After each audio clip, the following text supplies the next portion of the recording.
আজকে সকাল থেকে শুরু হয়েছে এক্সপেরিমেন্ট দিয়ে। ঘরে তৈরি করলাম খাঁটি নারকেল তেল। আর কি এক্সপেরিমেন্ট করলাম চলো আজকের ভিডিওতে তোমাদের সঙ্গেও শেয়ার করি। হ্যালো সবাইকে নমস্কার, আমি জুই। সকালে কেমন আছো? আশা করছি তোমরা সবাই খুব ভালো আছো। সকালবেলায় ঘুম থেকে উঠেই প্রথম এক্সপেরিমেন্ট বেলের জুস, মানে বেল শরবত। এখানে তো বেল সচরাচর পাওয়া যায় না, আর সকলে খায়ও না। অনেকে তো ঠিক করে চেনেই না এটা বেল, এটা দিয়ে কী করতে হয়, এটা মাথায় লাগায় না খায়। খেলে এর কী উপকার আছে সবটাই এখানকার লোকেদের কাছে অজানা। তাই এই বেলটাকে সচরাচর বাজারে কখনোই দেখা সম্ভব নয়, আর দেখা যায়ই না। কিন্তু বর যেখানে প্রতিদিন মর্নিং ওয়ার্কে যায়, ওই গ্রাউন্ডেই বেশ বড় একটা বেল গাছ রয়েছে, সেখান থেকেই এই বেল নিয়ে আসা। প্রথম আনলেও জানো তো আমিও ভয়ে খেতাম না। ছোটোবেলা থেকে এই বেল দেখে খেয়ে বড় হয়েছি, কিন্তু ওই যে ভিন্ন রাজ্যে এসে যখন এখানকার রাজ্যের লোকেই চেনে না এখানকার ফল, তাই নিজেরও একটু ভয় লাগতো। তবে গন্ধ, তারপর গুগল সার্চ করে দেখলাম না এটা বেলই। তারপর থেকে দু একবার এনেছে ঠিকই, কিন্তু বাচ্চাদের কখনো দেওয়া হয়নি। তাই আজকে আমার প্রথম এক্সপেরিমেন্ট বাচ্চাদেরকে একটু টেস্ট করানো। তার জন্য চিনি খুব বেশি কিছুই দেইনি, শুধু পাল্পটা বের করে খুবই অল্প পরিমাণ একটু চিনি দিয়ে জলে গুলিয়ে দিয়েছি।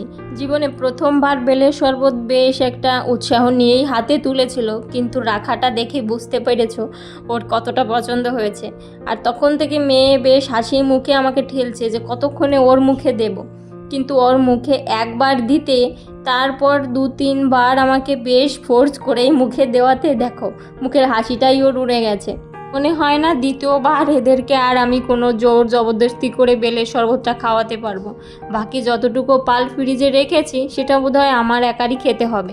সকালবেলায় ঘুম থেকে উঠে প্রত্যেকেরই ঘরে থাকে একটা ব্যস্তময় সকাল। সকলের সকালটার সমান রকম ব্যস্ততা নয়, আবার সব কারণও সবার একরকম নয়। কিন্তু আমার ঘরের ব্যস্তময় সকাল হচ্ছে এই যে বাবু চলে যাচ্ছেন এনাকে ঘিরে। এনাকে সকালবেলায় ঘুম থেকে উঠে স্কুলে রেডি বানানো অবধি আমার ঘরে একটা রীতিমতো ঝড় বয়ে যায়। উনি স্কুলে গেলে কিছুটা ঘরে শান্ত হয়, কারণ ওই যে মহারানীকে দেখলেন, উনি খুব বেশি একটা বিরক্ত করেন না, নিজের মতো করেই বেশ থাকেন। যাই হোক, ছেলেকে স্কুলে পাঠিয়ে দিয়ে এখন কিছুটা সময় মোটামুটি মেয়ের সঙ্গেই কাটিয়ে তারপর দুপুরে রান্না বান্না। কিন্তু ওই যে বললাম এক্সপেরিমেন্ট দিয়ে সকালটা শুরু হয়েছে, দ্বিতীয় এক্সপেরিমেন্ট শুরু হয়ে গেল। নারকেল দিয়ে আজকে ভাবছি একটু নারকেলের তেল বের করব। বেশ অনেক দিন ধরেই ঘরে 4টে নারকেল রয়েছে।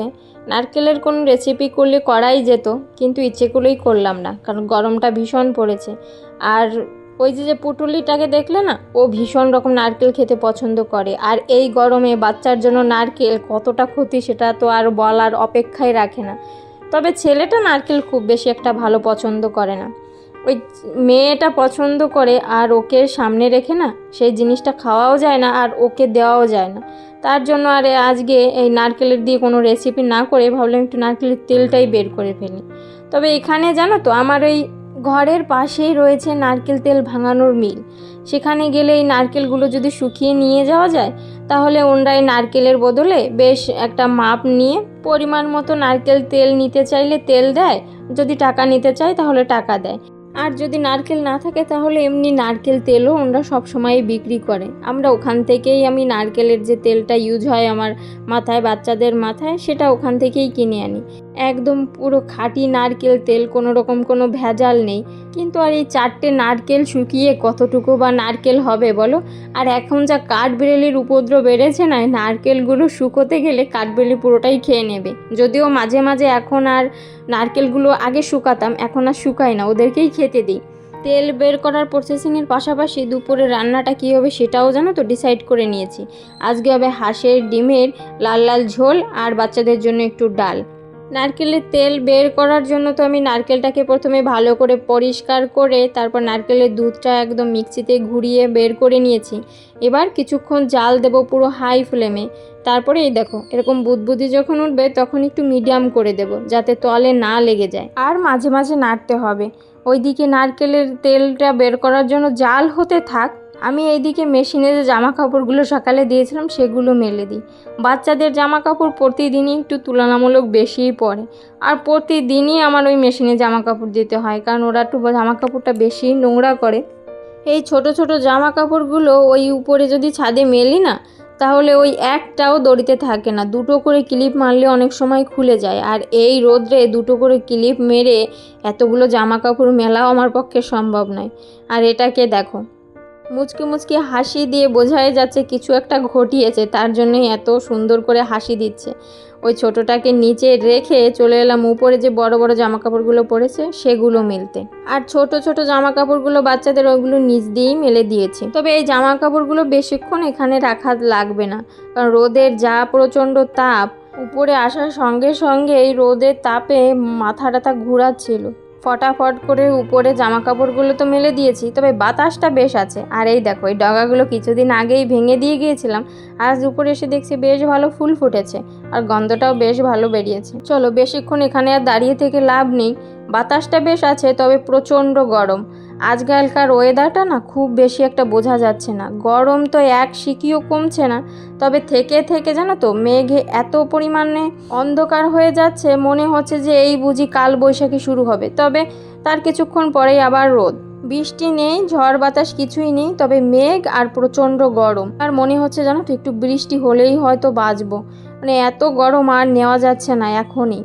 আর নিচে আসতে আসতেই দেখো, এনাকে চোখে পড়লো। খুব বেশি এখন আর এইদিকে আসা হয় না, তবে দেখলাম আমার গোলাপ রানী বেশ সুন্দর ফুটেছে। কিন্তু একটা ডগা ও তো নতুন বেরিয়েছে, আর একটা ডগা বেশ কিছুদিন ধরেই ফুটছিল, সেখান থেকে ওই একটা ফুলই ছিল, সেটা আবার দেখলাম ঝরে পড়ে যাচ্ছে। অনেক ফুল নিচে পড়ে গেছে, দেখেছো তো, দুটো নিয়েছি। মা মেয়ে দুজনে কানের কোনা একটুখানি গুজে নেব। চলো, নিচ থেকে এসে এইদিকে দেখছি নারকেল তেলের প্রসেসিং বেশ অনেকটাই এগিয়ে এসেছে। দেখেছো তো, উপর থেকে তেল বেরিয়েছে। কিছুক্ষণ অপেক্ষা করতে এই দেখো, পুরোটা তেল একদম আলাদা হয়ে এসেছে, জলটা শুকিয়ে গেছে। এখন যেটা দেখছো এটা পুরোটাই তেল, কোনো জল টল কিছুই নেই। এবার একদম মিডিয়াম আছে আর একটু জাল করে নিয়েই বন্ধ করে দিলেই তেলটা রেডি। কতটুকু তেল হলো 4টে নারকেলে সেটা পরে দেখাচ্ছি একটু ঠান্ডা হলে। তার আগে বলো, 2 কুসুমের ডিম এই প্রথম কে কে দেখলে? আচ্ছা, তোমাদের কাদের কাদের বাচ্চা ডিমের কুসুম খেতে চায় না? আমার দুটো বাচ্চার একটাও খেতে চায় না, ওদেরকে ওই সাদা অংশটুকু জোর করে খাওয়াতে হয়। মেয়েকে ডিম খাইয়ে নিয়েছি, আর ততক্ষণে দেখো এতটুকু তেল বেরিয়েছে, সেটা ঠান্ডাও হয়ে গেছে। এখানে যে ভাঙানো তেলটা পাওয়া যায় না, সেখান থেকেই তো আমাদের তেল কেনে। এর 1 বোতল তেল 80 টাকা বা 70 টাকা এরকম কিছুটা দিয়ে কেনে, আমি ঠিক বলতে পারবো না।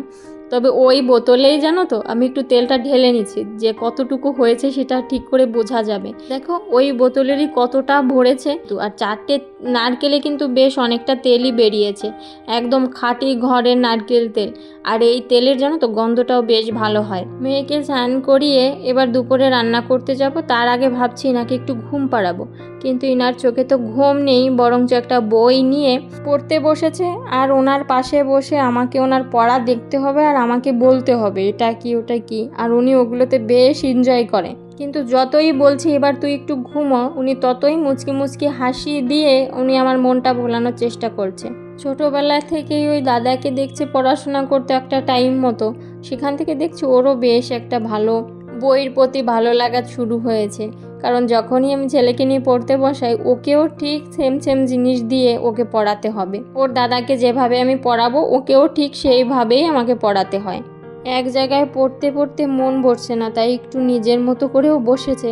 তবে পড়া শেষ, 2 ভাই বোনেরই বই ছুঁড়ে মারা শেষ। আমি বড় বড় করে তাকাতে দেখো অবস্থা।